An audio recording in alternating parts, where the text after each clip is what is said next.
கர்த்தர் மிருக ஜீவன்களுக்கும் கூப்பிடுகிற காக்கை குஞ்சுகளுக்கும் ஆகாரம் கொடுக்கிறார். அவர் குதிரையின் பலத்தில் விருப்பமாகிறார், வீரனுடைய கால்களில் பிரியப்படார். தமக்கு பயந்து தமது கிருபைக்கு காத்திருக்கிறவர்கள் மேல் கர்த்தர் பிரியமாய் இருக்கிறார். எருசலேமே கர்த்தரை ஸ்தோத்திரி, சீயோனே உன் தேவனை துதி.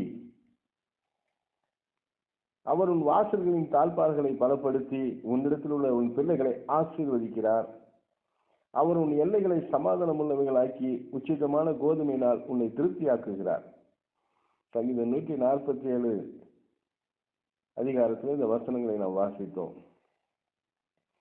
இந்த நாள் முழுவதும் கர்த்தருடைய கிருபை உங்களோடு கூட இருக்கும்படியாக நாம் ஜெபிப்போம். கர்த்தருடைய வசனங்கள் உங்கள் வாழ்க்கையிலே செயல்படட்டும். இந்த முழுவதும் ஜெப நாளாய் வைத்து நீங்கள் வாழ கற்றுக்கொள்ளுங்கள். தேவ சமூகத்தில் எப்பொழுதும் உங்கள் இருதயத்தை உறுதிப்படுத்திக் கொள்ளுங்கள்.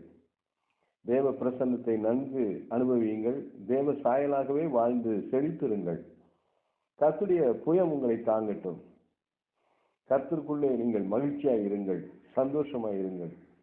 கர்த்தருடைய சமாதானம் உங்களை ஆளுகை செய்வதாக. தேவ தயவு உங்களோடு கூட இருப்பதாக. நல்லவர், அவர் கிருபை உங்களோடு உள்ளது.